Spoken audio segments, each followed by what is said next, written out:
Good morning. Thanks for joining me out here in the desert.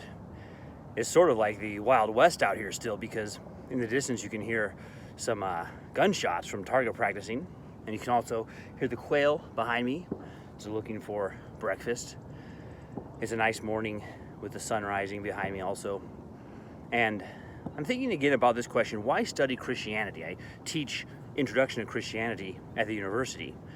And in my previous video, I talked about studying Christianity in terms of who is Christ. And we looked at John chapter 1 to address that, and then Genesis chapter 1 to distinguish the biblical worldview and the concepts of creation, fall, and redemption.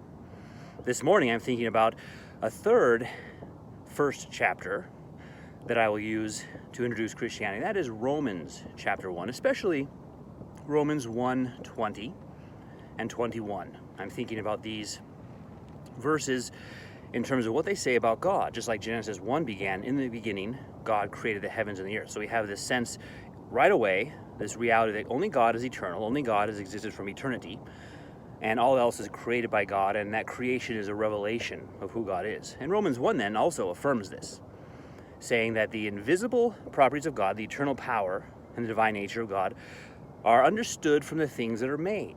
And it's interesting how it puts it, because again it says the invisible properties of God, attributes of God, his eternal power, that God is eternal. You don't see that physically, it's invisible.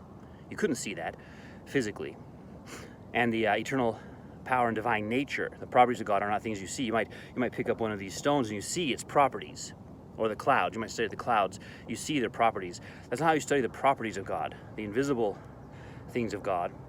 But then it said these are seen, being understood from the things that are made. So it's interesting, because then there is a sense, we use that word see, and it gets ambiguous. And this is one reason that we have to take time to think about the context for the meaning of a word. Words are ambiguous, and it's not 100% helpful to simply look up the original word, because even then you'll look up the original word and there'll be multiple possible meanings for it. So word searches only do so much, and really the problem there is that they continue still that ambiguity. And we bring with us our own presuppositions to the word search. So, for example, an empiricist, someone who says only God is known only from experience, we only know the world from experience, they'll approach words one way. Or a mystic. A mystic is a kind of empiricist who looks for certain kinds of religious experiences.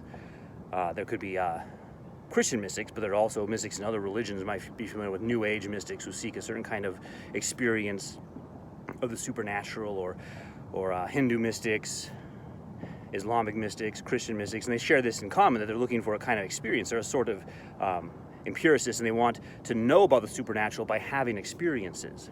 So the empiricist brings assumptions to the text, and what does it mean to see God? Now that word, though, it says being clearly seen, being understood. That word understood has the same root as the word mind, and it has to do with this idea of using your mind to draw conclusions, to come to understand. And so we use our mind to draw conclusions from the fact of creation. There is a creation, it's temporal, but not everything is temporal. Something is eternal. God the Creator is eternal, and creation is not. So we use our mind to draw conclusions, and we get to that same thing Genesis 1 did, which only God is eternal, and God created all else, and that all else is a revelation of God. That's how we know God. And so that word see, you might say, well, it says you can see God. Moses saw God, the pure in heart will see God. And so you say, well, what does that word mean, right? What's the context of that word? Is it an empirical seeing, or is it the same thing here where it's a sense of understanding? Moses saw not by images or figures, shadows, types, but he understood directly what God would do in redemption. Just like Christ said, Abraham saw my day. So Moses understood what God was going to do directly, not through types and shadows. Or the pure in heart will see God. Again, is this a kind of like seeing Jupiter Olympius? You see this visible thing, or is this coming to understand? Using the mind to draw conclusions. And so we do that. We see that same thing here.